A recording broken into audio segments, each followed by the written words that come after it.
जय भीम, जय भारत, नीला सलाम, जय संविधान, भीमसेना जिंदाबाद।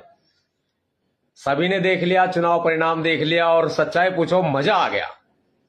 ऐसा चुनाव परिणाम कि ईवीएम में घोटाले करने के बावजूद भी इतनी बुरी गत होगी भारतीय जनता पार्टी की, ये शायद किसी ने सोचा नहीं था। रियलिटी में कह रहे हैं कि वास्तव में मजा आ गया। जो जनता ने अपना जनादेश दिया है, इससे स्पष्ट तौर पर जाहिर होता है कि बीजेपी के शासन से देश की जनता त्राहिमाम कर रही है, परेशान है। और हालात ये है कि इनको सरकार बनाने के लिए बड़े घोड़े दौड़ाने पड़ेंगे। लोकतंत्र है, लोकतंत्र के अपने अलग ही स्वाद होते हैं। लोकतंत्र के अपने अलग ही रंग होते हैं। लोकतंत्र, भारत में लोकतंत्र है और लोकतंत्र में एक स्थायी व्यक्ति अगर ये समझे कि वह तानाशाह बन के बैठ जाएगा तो ये बहुत ही गलत है। इस बार पूरी सफलता नहीं मिली है, अगली बार पूरी सफलता देंगे। कहीं ना कहीं भारतीय जनता पार्टी जो संसद में बैठ करके प्रधानमंत्री श्री नरेंद्र मोदी जी और उनका मंत्रिमंडल संसद में बैठ करके जिस तरह से अपने मनमाने तरीके से काम करते थे, वो नहीं कर पाएंगे अभी ये लोग। यहां तक कि सबसे बड़ा धन्यवाद हम उत्तर प्रदेश को देना चाहते हैं कि उत्तर प्रदेश ने बहुत बड़ा दिल दिखाया है। यूपी ने दिखा दिया है कि यूपी, उत्तर प्रदेश कल भी महान था, उत्तर प्रदेश आज भी महान है और उत्तर प्रदेश हमेशा महान रहेगा। हमारा विवाह उत्तर प्रदेश में ही हुआ है, बेशक से हरियाणा से संबंध रखते हैं, लेकिन हमारा विवाह उत्तर प्रदेश में ही हुआ है। इसलिए हमारा सीना आज गर्व से चौड़ा है कि उत्तर प्रदेश ने योगी आदित्यनाथ जी के शासन को नकार दिया है पूरे तरह से। और आने वाले समय में जो प्रतिनिधित्व में कमी रह गई है, जो प्रतिनिधित्व पूरी तरीके से इस समाज को मिल नहीं पाया है, वो प्रतिनिधित्व पूरे तरीके से हरियाणा की विधानसभा में, उत्तर प्रदेश की विधानसभा में, राजस्थान की विधानसभा में, मध्य प्रदेश की विधानसभा में हम आप मिलकर के दिखाने का काम करेंगे और वो प्रतिनिधित्व वापस लाने का काम करेंगे। क्या चुनाव हुआ, मजा आ गया और दिल खुश हो गया। ईवीएम के खिलाफ लड़ाई जारी रहेगी। ईवीएम के खिलाफ इस लड़ाई को कमजोर नहीं होने दिया जाएगा। हम अपने समाज के साथ मिलकर इस लड़ाई को लड़ेंगे और बाबा साहब अंबेडकर जी का मूवमेंट, यह मिशन कमजोर नहीं पड़ने दिया जाएगा।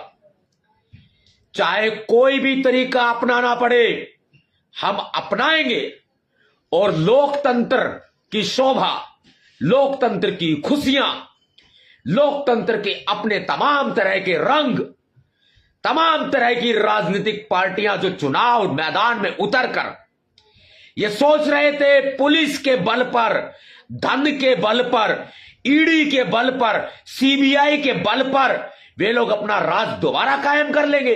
राज तो ईवीएम के बल पर तुम्हारा ही आ रहा है।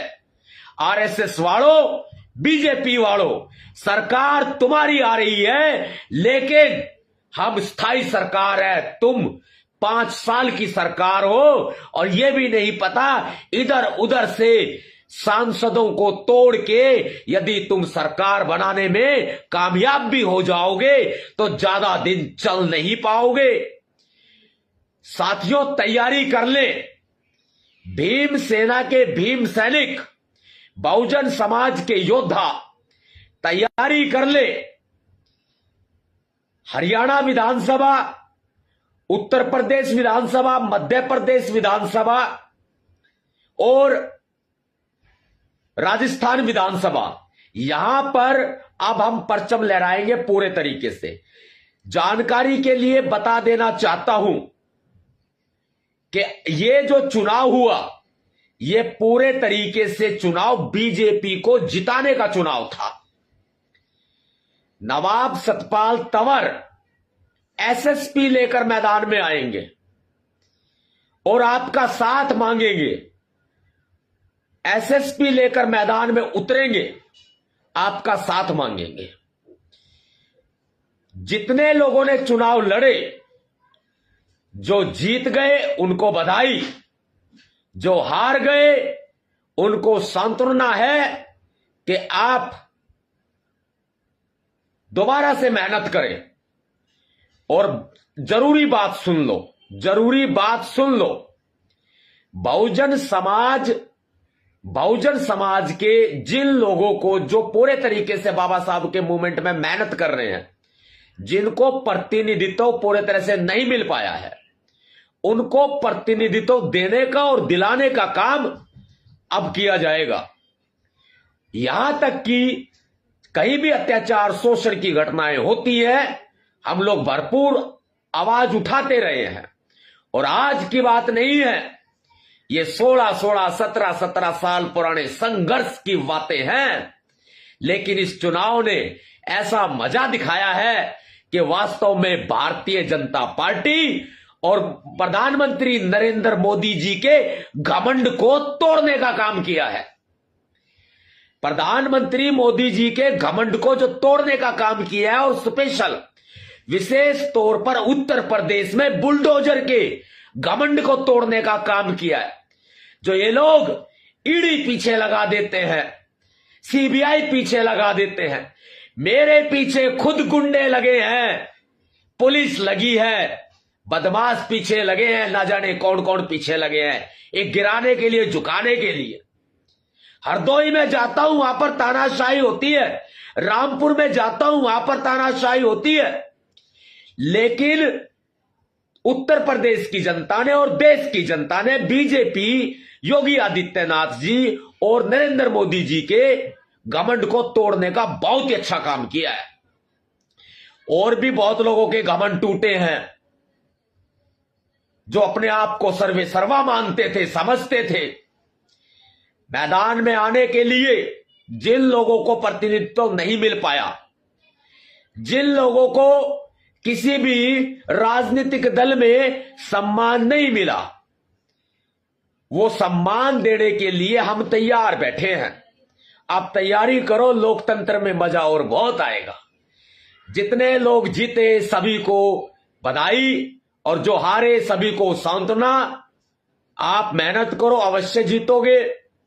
और संविधान को बचाने की, लोकतंत्र को बचाने की ये लड़ाई, ये जंग पहले से भी अधिक ऊर्जा के साथ भीमसेना लड़ेगी। इतना ही नहीं, ईवीएम को बैन कराने के लिए भी लड़ाई जारी रहेगी। अभी तो हमारी लड़ाई थोड़ी सी भी पूरी नहीं हुई है। हमने एक तिनका भर भी नहीं जीता है, पूरा जहां जीतना बाकी है हमें। अभी जब हम मैदान में आएंगे तब माहौल कुछ और ही होगा। क्रांतिकारी जय भीम, जय भारत, नीला सलाम, जय संविधान, भीमसेना जिंदाबाद। और भारत के सभी मतदाताओं को बहुत बहुत बधाई, शुक्रिया जो सभी ने मतदान किया। जिन्होंने नहीं किया उनको भी बधाइयां, शुक्रिया। जय भीम। नवाब सतपाल तंवर दोबारा बहुत जल्दी आपके सामने आएंगे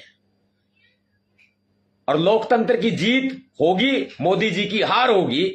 इतना ही नहीं, अगर इन्होंने सरकार बना भी ली तो फिर सड़कों पर हम दहाड़ते हुए नजर ही आएंगे, कहीं शोषण नहीं होने देंगे। सड़कों की लड़ाई जारी रहेगी, पहले की तरह जारी रहेगी, कमजोर नहीं होगी, ध्यान रखना, बिल्कुल कमजोर नहीं होगी। जहां शोषण होगा वहां नवाब सतपाल तंवर खड़ा नजर आएगा। जहां अत्याचार होगा माताओं पर, बहनों पर, दलितों पर, पिछड़ों पर, अल्पसंख्यकों पर, किसानों पर, वहां पहले की तरह नवाब सतपाल तंवर खड़ा नजर आएगा। बस इस लड़ाई को कमजोर मत होने देना, किसी भी सूरत में कमजोर मत होने देना। अब चुनाव से बाहर आ जाओ, क्योंकि हमें सड़कों पर लड़ाई लड़नी है। बाबा साहब अंबेडकर जी का सपना पूरा करना है, उनका मिशन पूरा करना है। इसलिए अब चुनाव के बुखार से बाहर आ जाओ, आओ आओ मिलकर काम करते हैं। अब क्रांतिकारी जय भीम।